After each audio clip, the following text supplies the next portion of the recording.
Hello and welcome back to kings commerce zone. So दोस्तों, कुछ दिन पहले मैंने आपको दो टॉपिक दिए थे कि आप उनसे रिलेटेड जो भी क्वेश्चंस हैं कमेंट सेक्शन में लिख देना, उसके ऊपर मैं वीडियो बना दूंगा। तो मैंने कमेंट सेक्शन में देखा, मुझे जो कुछ कॉमन क्वेश्चंस मिले उसके ऊपर आज मैं वीडियो बना रहा हूँ। तो वो कॉमन क्वेश्चंस क्या हैं? ट्रांजैक्शंस एंड इवेंट्स का difference, accounting assumptions and principles, difference between book keeping and accounting. तो आज के सेशन में हम ये चीज़ें पढ़ेंगे। तो सबसे पहले हम बात करेंगे अकाउंटिंग अजम्पशंस एंड प्रिंसिपल के बारे में। तो दोस्तों, अकाउंटिंग अजम्पशंस एंड प्रिंसिपल्स, ये जो अकाउंटिंग अजम्पशन या प्रिंसिपल्स हैं, ये एक वेल डिफाइंड रूल हैं जिनके अंदर रहकर, जिनकी बाउंड्रीज में रहकर हमें अपनी अकाउंटिंग करनी होती है। जब ये रूल नहीं बने थे, उससे पहले भी बिजनेस होता था, उससे पहले भी अकाउंटिंग होती थी, बट उसमें क्या होता था कि हर कोई अपने हिसाब से अकाउंटिंग करता था, अपने हिसाब से जो अपनी बुक्स है वो मेंटेन करता था। तो इन दैट सिनेरियो मुश्किल हो जाता था हमें कंपेयर करना परफॉर्मेंस को, अपनी बिजनेस के परफॉर्मेंस को दूसरे के साथ मैच करने के लिए, क्योंकि हर कोई अपने हिसाब से अपनी बुक मेंटेन कर रहा था। तो उसमें कंसिस्टेंसी नहीं रहती थी, रिलायबल नहीं होती थी। तो महसूस किया गया कि कुछ ऐसा किया जाए कि जिसकी बाउंड्रीज में रह के हर कोई अपनी अकाउंटिंग करे, सो दैट कंसिस्टेंसी, रिलायबिलिटी बनी रहे और हम अपनी परफॉर्मेंस को किसी दूसरे के साथ या खुद के साथ कंपेयर कर पाएँ year after year, so that हमें पता चले कि कितनी हमारी ग्रोथ या फिर डी ग्रोथ हुई। तो उसके लिए फिर कुछ GAAP generally accepted accounting principles introduce किया गया, जिसके अंदर रहकर हम सबको अपनी अकाउंटिंग या बुक्स ऑफ अकाउंट्स मेंटेन करनी थी, ताकि जो भी कंसिस्टेंसी, रिलायबिलिटी है वो बनी रहे। तो ये जब जनरली एक्सेप्टेड अकाउंटिंग प्रिंसिपल्स बनाए गए तो उसमें कुछ रूल्स फ्रेम कर दिए गए, जिन रूल्स के अंदर रहकर हमें अकाउंटिंग करनी थी। आज हम उस रूल्स के बारे में पढ़ने जा रहे हैं। इसमें सबसे पहले अकाउंटिंग अजम्पशंस पहली तीन जो बनाई गई, ये वो अजम्पशन मतलब अज्यूम करना, ये वो अजम्पशंस हैं जो हर किसी बिजनेस को फॉलो करनी होती हैं अपनी अकाउंटिंग करने के लिए। और अगर कोई फॉलो नहीं करता तो उसको रीज़न बताना होता है कि वो क्यों फॉलो नहीं कर रहा। नॉर्मली हर बिजनेस को ये फॉलो करना पड़ता है। तो वो अकाउंटिंग अजम्पशंस कौन कौन सी हैं? First is going concern, second is accrual and third is consistency. जितनी भी अजम्पशंस हैं, इन्हीं के ऊपर आगे जो इनके कंसेप्ट हैं वो प्रिंसिपल जो हैं वो बनाए गए हैं। तो सबसे पहले बात करते हैं गोइंग कंसर्न की। ये मैंने ऑलरेडी पहले बता चुका हूँ, ज़्यादा डिटेल में नहीं जाऊँगा। गोइंग कंसर्न कंसेप्ट हमें ये कहता है कि बिज़नेस जो है, हम जो बिज़नेस शुरू करते हैं, इसको हम एक इनडेफिनेट पीरियड के लिए करते हैं। मतलब ऐसा नहीं है कि आज हम बिज़नेस शुरू कर रहे हैं और हम ये मान के चल रहे हैं कि 2 साल या 3 साल के बाद हम इसको क्लोज कर देंगे। तो जब भी हम कोई बिज़नेस शुरू करते हैं तो हम ये मान के चलते हैं कि बिज़नेस चलता रहेगा 5 साल, 10 साल, 20 साल, जब तक हम मुनाफे में हैं ये चलता रहेगा। तो गोइंग कंसर्न कंसेप्ट हमें ये कहता है कि आपका बिजनेस एक इनडेफिनिट पीरियड के लिए चलता रहेगा। आपकी कोई भी ऐसी इंटेंशन नहीं होगी कि आप फ्यूचर में इस बिज़नेस को क्लोज करने वाले हो या फिर बेचने वाले हो। तो गोइंग कंसर्न कि बिजनेस आपका एक इनडेफिनिट पीरियड के लिए चलता रहेगा, ये कंसेप्ट हमें ये बताता है। Next is accrual assumption. Accrual assumption का मतलब है कि आपका जो भी एक्सपेंसेस या जो भी इनकम्स हैं, जिस साल के हैं आपने उसी साल में उसको रिकॉर्ड करना है। डजेंट मैटर कि आपने पेमेंट कब की या आपने पेमेंट कब रिसीव की। अगर आपका कोई एक्सपेंस इसी साल का है लेकिन आपने पेमेंट अगले साल की है, आपने लिखना उसे इसी साल में, आप उसको अगले साल में नहीं लिखोगे। इसी तरह अगर आपकी कोई इनकम है, इस साल की है लेकिन आपको अगले साल मिली है, डजेंट मैटर कब मिली या कब पे की, आपको जिस साल की इनकम या जिस साल का एक्सपेंस है आपने उसी साल उसको रिकॉर्ड करना है। तो ये कहता है हमारा एक्रूअल अजम्पशन। कंसिस्टेंसी अजम्पशन हमें ये कहता है कि जो भी हम बिजनेस में मेथड्स फॉलो कर रहे हैं, हमें उनको कंसिस्टेंटली फॉलो करना है, चेंज नहीं करना। फॉर एग्जांपल, डेप्रिसिएशन चार्ज करने के अलग अलग मेथड्स होते हैं। जैसे एक स्ट्रेट लाइन मेथड होता है, स्ट्रेट लाइन मेथड, SLM मतलब स्ट्रेट लाइन मेथड।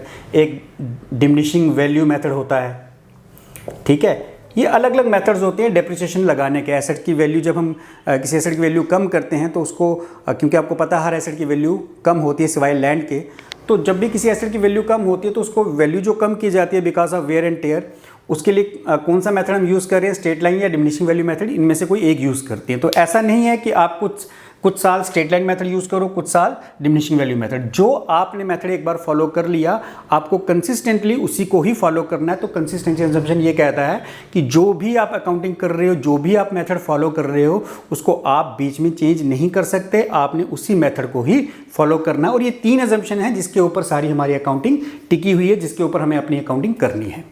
तो ये 3 आ गई अकाउंटिंग असम्पशंस। उसके बाद है अकाउंटिंग प्रिंसिपल्स। वो कौन कौन से हैं? So first is business entity. अब इसके बारे में क्या है बता चुका हूँ पहले भी। बिजनेस एंटिटी कंसेप्ट हमें ये कहता है कि बिजनेस ओनर और बिजनेस 2 अलग हैं। सपोज करो कि मैं कहता हूँ राम जो है एक ओनर है और इसने एक बिजनेस शुरू किया। राम ने एक बिजनेस शुरू किया, तो यहाँ राम अलग पर्सन है और बिजनेस अलग है। राम आपका नेचुरल पर्सन है और बिजनेस आपका क्या है? Artificial person. तो अब हमें जब भी कोई अकाउंटिंग करनी है या जब भी हमें कोई ट्रांजैक्शंस रिकॉर्ड करनी है, वो हम करेंगे बिजनेस के पॉइंट ऑफ व्यू से रिकॉर्ड, ना के राम के पॉइंट ऑफ व्यू से। तो बिजनेस एंटिटी कंसेप्ट हमें ये कहता है, ये सिखाता है कि जो ओनर है वो अलग है और जो बिजनेस है वो अलग है। हमें जो भी अकाउंटिंग या जो भी हमें बुक्स ऑफ अकाउंट्स मेंटेन करनी है, वो बिजनेस के पॉइंट ऑफ व्यू से करनी होती है कि बिजनेस में पैसा आया गया, कोई सर्विस ली या कोई सर्विस दी, एक्सपेंस हुआ, इनकम हुई, वो सारी की सारी ट्रांजैक्शन हम बिजनेस के पॉइंट ऑफ व्यू से रिकॉर्ड करेंगे, हम ओनर के पॉइंट ऑफ व्यू से रिकॉर्ड नहीं करेंगे। Second is money measurement concept. तो आपको मैंने कहा था कि कोई भी ट्रांजैक्शन जो हम बिजनेस में रिकॉर्ड करते हैं, उसकी value in terms of money हम रिकॉर्ड करते हैं। फॉर एग्जांपल, अगर मैंने किसी को गुड्स बेची तो मैंने उसके लिए कैश लिया होगा, या मैंने किसी से गुड्स खरीदी तो मैंने कैश दिया होगा, या मैंने किसी से कोई सर्विस ली तो उसके सर्विस के बदले में पेमेंट की होगी, या मैंने किसी को कोई सर्विस दी तो मैंने पेमेंट रिसीव की होगी। तो यहाँ जो कुछ भी हम कर रहे हैं in terms of money value कर रहे हैं। तो ऐसी चीज़ें, ऐसी ट्रांजैक्शन जिनकी कोई मनी वैल्यू है, हम उनको रिकॉर्ड करेंगे। फॉर एग्जांपल, कौन सी चीज़ है जिसकी मनी वैल्यू नहीं है? फॉर एग्जांपल, अगर आपका कोई एम्प्लॉय है और बहुत ऑनेस्ट है, ऑनेस्टी की कोई मनी वैल्यू नहीं है, अगर आपके बिजनेस में स्ट्राइक हो जाती है तो उसकी कोई मनी वैल्यू नहीं है। तो ऐसी ट्रांजैक्शन जिनकी कोई मनी वैल्यू नहीं होती, हम उनको रिकॉर्ड नहीं करते। तो मनी मेजरमेंट कंसेप्ट हमें ये सिखाता है कि जिस चीज़ की कोई मनी वैल्यू है, जिसको हम इन टर्म्स ऑफ मनी, जिसकी हम वैल्यू कर सकते हैं, हमें सिर्फ वो रिकॉर्ड करनी है। Accounting period. अब यहाँ पे आपने देखा एक गोइंग कंसर्न था। गोइंग कंसर्न हमें क्या कहता है कि बिजनेस आपका एक इनडेफिनेट पीरियड के लिए चलता रहेगा। अब इनडेफिनेट पीरियड का मतलब तो कुछ भी हो सकता है, 5 साल, 10 साल, 20 साल, 50 साल, 100 साल। तो बिजनेस तो चलता रहेगा, लेकिन आप अपनी बिजनेस की परफॉर्मेंस को जज कैसे करोगे? तो आपको अपने बिजनेस की परफॉर्मेंस को जज करने के लिए अपने बिजनेस को ब्रेक कर लेना है कुछ हिस्सों में। मान लो आपका बिजनेस 10 साल के लिए चल रहा है, तो आप क्या करोगे? इसको ब्रेक कर लोगे कुछ हिस्सों में, जो नॉर्मली 12 मंथ्स का होता है। कितने मंथ्स का? That is equal to 12 months. तो जो भी आपका बिजनेस 10 साल या 20 साल आप कर रहे हो या जो चल रहा है, उसकी परफॉर्मेंस ऐसा नहीं है कि आप 10 साल के बाद कंपेयर करोगे या 20 साल के बाद कंपेयर करोगे। आप अपनी बिजनेस की परफॉर्मेंस नॉर्मली कंपेयर करते हो अपने साथ 12 महीने के बाद। आपका जो अकाउंटिंग पीरियड होता है वो 12 महीने का होता है।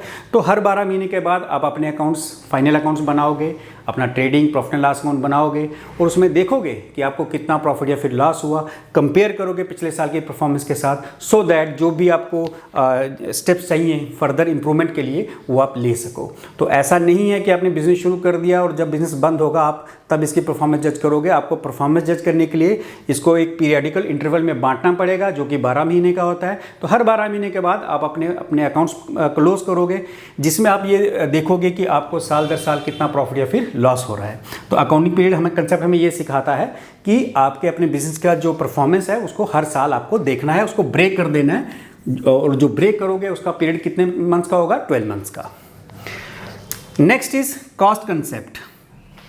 कॉस्ट कंसेप्ट हमें ये सिखाता है, या इसको हम हिस्टोरिकल कॉस्ट कंसेप्ट भी कहते हैं, कि हम कोई जब एसेट खरीदते हैं तो जो प्राइस हमने उस एसेट को खरीदने में पे किया, खरीदा या फिर उसकी इंस्टॉलेशन की, या और उसके ऊपर जो खर्चा आया, जिस समय हमने जो एसेट खरीदा उसके ऊपर जो भी खर्चा आया, चाहे उसकी कॉस्ट है या उसके एडिशनल कुछ एक्सपेंसेस हैं, हमने उसकी अकाउंटिंग उस कॉस्ट के हिसाब से करनी। हमें नहीं देखना कि मार्केट प्राइस क्या है, हमें जितने में वो एसेट पड़ा, हमें उस कॉस्ट को अपनी बुक्स में रिकॉर्ड करना है। और फर्दर जो अकाउंटिंग करनी है, चाहे एसेट की वैल्यू अप्रिशिएट हो रही है, इंक्रीज़ हो रही है, डिक्रीज़ हो रही है, वो सारी की सारी अकाउंटिंग, उस एसेट में से कुछ हिस्सा हम बेच रहे हैं, वो सारी की सारी अकाउंटिंग जो हमने कॉस्ट पे की है उस एसेट को अक्वायर करने के लिए, उस कॉस्ट पे हम उसकी अकाउंटिंग करेंगे। तो ये कॉस्ट कंसेप्ट हमें ये कहता है कि डजेंट मैटर आपके जो एसेट है उसकी अभी वैल्यू क्या है, आपने जिस प्राइस पे ख़रीदा है उस प्राइस पे ही आप उसकी अकाउंटिंग करोगे। आगे जो भी आपने उसकी value increase decrease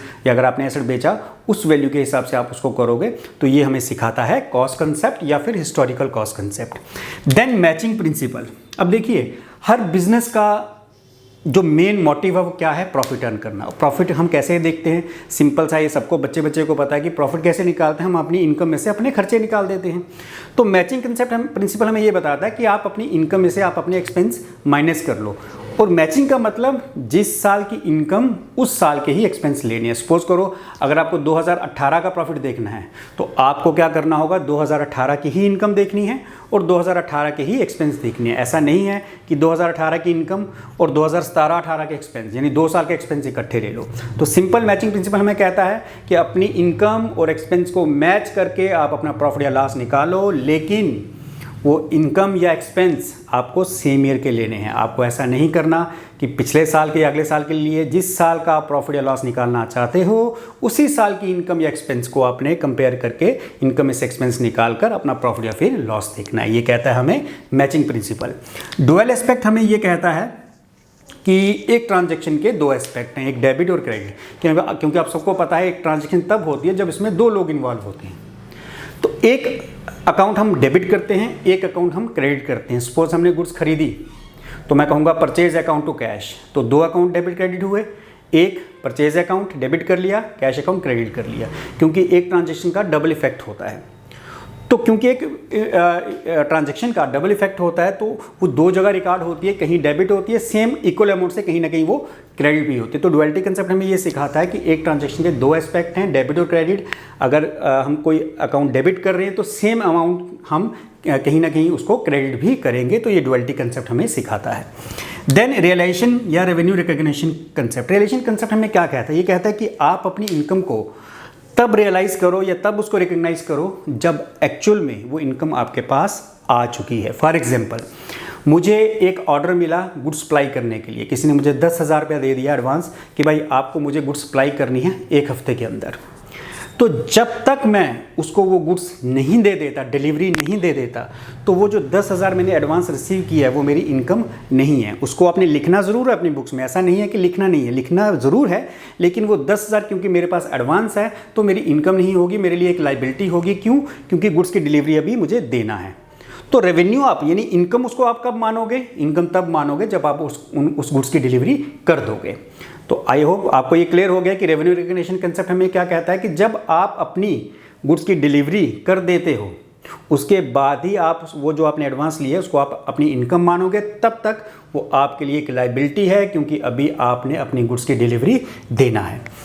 then full disclosure concept. Full disclosure concept हमें ये कहता है कि हमें अपनी जितनी भी इंफॉर्मेशन है बिजनेस की उनको फुल डिस्क्लोज करना, यानी सबको बताना है, चाहे वो हमारे शेयर होल्डर्स हैं, चाहे वो हमारे लेंडर हैं, चाहे वो हमारे क्रेडिटर हैं, कोई भी जिनका इंटरेस्ट हमारे बिजनेस में है उन सबको, चाहे वो हमारी मैनेजमेंट है, स्टाफ है, सबको हमें सारी इन्फॉर्मेशंस बतानी है कि हमारे बिज़नेस में क्या क्या हो रहा है।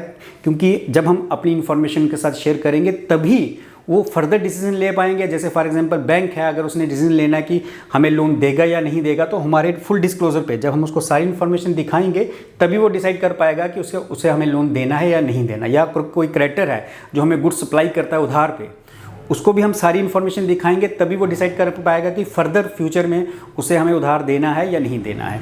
तो फुल डिस्क्लोजर कहता है कि आपको हर इन्फॉर्मेशन अपने जो भी लेंडर हैं, बैंकर हैं या शेयर होल्डर्स हैं या मैनेजमेंट है, स्टाफ है, सबके साथ शेयर करनी है। मटेरियलिटी कंसेप्ट इसके अगेंस्ट है थोड़ा सा। ये दोनों कंसेप्ट थोड़ी सी कॉन्ट्राडिक्शन है दोनों में, इसके अगेंस्ट है। मटेरियलिटी कंसेप्ट हमें ये कहता है कि ऐसी इन्फॉर्मेशन शो करो जिसकी कोई वैल्यू है, जिसका इफेक्ट हमारा जो भी फॉर एग्जांपल एक लेंडर है जिसने हमें पैसा देना है, तो ऐसी इन्फॉर्मेशन शो करो जिसकी कोई वैल्यू है, जिसका इम्पैक्ट उसके डिसीजन पे आ सकता है। कोई लेंडर है, उसने पैसा देना है, तो अगर तो बहुत बड़ी कोई इन्फॉर्मेशन है कि हमें बहुत बड़ा लॉस हुआ है तो उसका इम्पैक्ट उस पर आएगा। वो क्या करेगा, कहेगा यार इनको पैसा देना ही नहीं है क्योंकि लॉस में चल रहा है। लेकिन अगर कोई इन्फॉर्मेशन बहुत छोटी है कि मान लो हमारे बिजनेस में 1-2 हज़ार रुपये का कोई फ्रॉड हो गया, कोई छोटी मोटी चोरी हो गई, कोई छोटा मोटा लॉस हो गया, तो ऐसे लॉस से उसका डिसीजन चेंज नहीं होगा। तो मेटेरियलिटी कंसेप्ट ये कहता है भाई जिसकी कोई वैल्यू है, जो ऐसी इन्फॉर्मेशन जिसकी वैल्यू है, जिसकी वजह से किसी का डिसीजन चेंज हो सकता है, वो तो आप शो करो, लेकिन कोई ऐसी वैल्यू जिसकी वजह से डिसीजन चेंज नहीं होगा किसी का, वो आप ना भी शो करो तो चलेगा। छोटी मोटी इन्फॉर्मेशन आप ना भी शेयर करो किसी के साथ तो चलेगा। Last is conservatism. ये कंसेप्ट हमें ये कहता है कि प्ले सेफ, आपको सेफ प्ले करना है, मतलब कि आपको फ्यूचर में होने वाले गेन्स को अपनी बुक्स में रिकॉर्ड नहीं करना। आप ये सोचो कि मेरे पास ये 10,000 का स्टॉक मैंने खरीदा था, मैं 15,000 में बेचूंगा और आप उसको रिकॉर्ड कर लो, गलत है, क्योंकि अभी आपने वो स्टॉक बेचा नहीं, हो सकता है कल को वो 15,000 में ना बिके, हो सकता है 20 में भी बिके, हो सकता है 10 में भी बिके, हो सकता है लॉस में भी बिके। तो गेन्स, एक्सपेक्टेड गेन्स को आप अपनी बुक्स में रिकॉर्ड नहीं कर सकते, लेकिन एक्सपेक्टेड लॉसेस को आप अपनी बुक्स में रिकॉर्ड कर सकते हो। एक्सपेक्टेड लॉसेस का मतलब जैसे मान लो डेटर्स जिनसे आपने पैसा लेना है, सपोज करो आपने 50 लोगों को उधार दे रखा है और आपको लगता है इस 50 में से 2 लोग ऐसे हैं जो शायद मेरा पैसा ना दें, तो उसके लिए पहले से आपने एक प्रोविज़न बना लेना जिसको कहते हैं प्रोविज़न फॉर बैड डेट्स। ठीक है, तो हमने अपने आप को तैयार कर लिया कि भाई ये फ्यूचर में लॉस आने वाला है हमें, तो इसके लिए हम पहले से प्रिपरेशन कर लें, पहले से कुछ पैसा अलग रख लें कि ये लॉस होगा। तो एक्सपेक्टेड लॉसेस जो हैं हम अपनी बुक्स में रिकॉर्ड करेंगे, लेकिन एक्सपेक्टेड गेन को हम रिकॉर्ड नहीं करेंगे, और ये कंसेप्ट हमें कौन सा बताता है? कंजर्वेटिज्म। तो ये आ गए आपके 10 कंसेप्ट, प्रिंसिपल्स और ये 3 अजम्पशंस जो आपका डाउट था। चलिए अब हम बात करते हैं ट्रांजैक्शन एंड इवेंट की।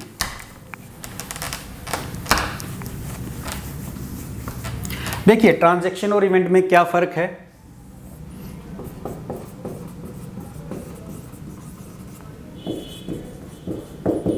देखिए मैं कहूँ सोल्ड गुड्स फॉर कैश, मैंने 10,000 की गुड्स बेची, ठीक है, मैंने 10,000 की गुड्स बेची, तो ये एक ट्रांजैक्शन है। ट्रांजैक्शन कब होती है? जब 2 लोगों के बीच कोई लेन देन होता है, चाहे मैंने किसी को गुड्स बेची, चाहे मैंने किसी से गुड्स खरीदी, चाहे मैंने किसी को सर्विस दी या किसी से सर्विस ली, या मैंने कोई एक्सपेंस किया, या मुझे कोई इनकम हुई। तो 2 लोगों में, 2 पर्सन्स में, ए एंड बी, इन दोनों में जब भी कोई लेन देन होगा तो ये एक ट्रांजैक्शन होगी, और उस लेन देन का जो एंड रिजल्ट होगा उसको हम इवेंट कहेंगे। अब इवेंट मतलब जैसे फॉर एग्जांपल मैंने कहा कि मैंने 10,000 की गुड्स बेची। अब मान लो मेरे पास पहले से बैलेंस कैश था, मेरे पास पहले से 5,000 का कैश पड़ा हुआ था, ऐड मैंने जो गुड्स बेची 10,000 की, इसका मतलब मेरे पास गुड्स बेचने के बाद कैश कितना हो गया? 15,000। तो ये मेरी क्या हो गई? ये इवेंट हो गई, यानी उस ट्रांजैक्शन का फाइनल रिजल्ट। तो इसमें आपको एक एमसीक्यूज पूछा जा सकता है कि सोल्ड गुड फॉर कैश, ये आपकी एक ट्रांजैक्शन है या इवेंट है या क्या है? तो लिखा होगा sold good for cash, it is a transaction, या B event, both transaction and event, C none of this. तो याद रखना जब आप कोई किसी को गुड्स बेचते हो तो ये ट्रांजैक्शन भी है और साथ ही साथ ये आपकी इवेंट भी है।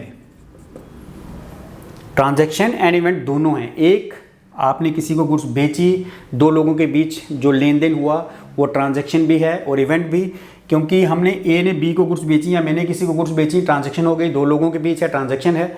और इवेंट क्या है? रिजल्ट क्या है कि मेरा 10,000 बैलेंस इंक्रीज हुआ। सपोज करो कि मैं छोड़ देता हूँ ये 5,000, मान लो मेरे पास कैश कुछ भी नहीं था, लेकिन अब इस ट्रांजैक्शन की वजह से मेरे पास 10,000 कैश आ गया। तो एंड रिजल्ट क्या है इस ट्रांजैक्शन का? मेरे पास 10,000 कैश इंक्रीज हुआ, या फिर मेरी गुड्स जो थी, क्योंकि मैंने बेची, मेरी गुड्स डिक्रीज हो गई। तो एक जो ट्रांजैक्शन है वो आपकी इवेंट भी हो सकती है, क्योंकि आपके पास अगर हम पैसों की बात करें तो आपका 10,000 बैलेंस इंक्रीज हुआ, पहले 0 था तो अब मान लो 10,000 हो गया। और अगर गुड्स की बात करें तो आपके पास जितनी पहले गुड्स थी, जितनी आपने बेची उतनी आपकी कम हो गई। तो एक ट्रांजैक्शन जो है वो दोनों चीज़ हो सकती है, ट्रांजैक्शन भी हो सकती है और इवेंट भी हो सकती है। लेकिन जो एक इवेंट है वो ट्रांजैक्शन नहीं हो सकती, क्योंकि ट्रांजैक्शन में 2 लोग चाहिए। अभी जैसे मैंने कहा कि 5,000 मेरे पास पहले से कैश था, 10,000 की मैंने गुड्स बेची, 15,000, ये मेरी क्या है? ये इवेंट है। कि एंड रिजल्ट, फाइनल रिजल्ट क्या है? इस ट्रांजैक्शन की वजह से मेरा कैश 5 से 15,000 हो गया। तो अब आप इसको ट्रांजैक्शन बोल सकते हो, ये ट्रांजैक्शन नहीं है, क्योंकि ये जो ट्रांजैक्शन हो चुकी है उसका एंड रिजल्ट है। सो एक ट्रांजैक्शन जो है वो ट्रांजैक्शन तो है ही है, साथ ही साथ इवेंट भी हो सकती है, लेकिन जो इवेंट है वो ट्रांजैक्शन नहीं। इवेंट का मतलब फाइनल रिजल्ट, जो आपने ट्रांजैक्शन की उसके बाद फाइनल रिजल्ट आपका गुड्स पे क्या हुआ और कैश पे क्या हुआ, वो आपकी इवेंट हो जाएगी। क्लियर हो गया ये? चलिए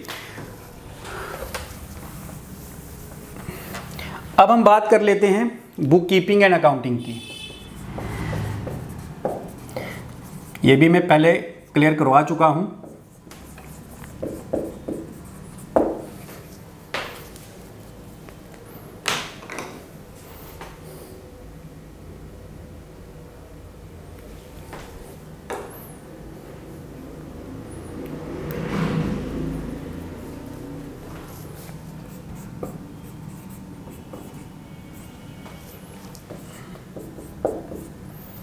चलिए जी, पहला डिफरेंस IMRCSAC। आई किसके लिए था याद होगा आपको, आइडेंटिफाइंग,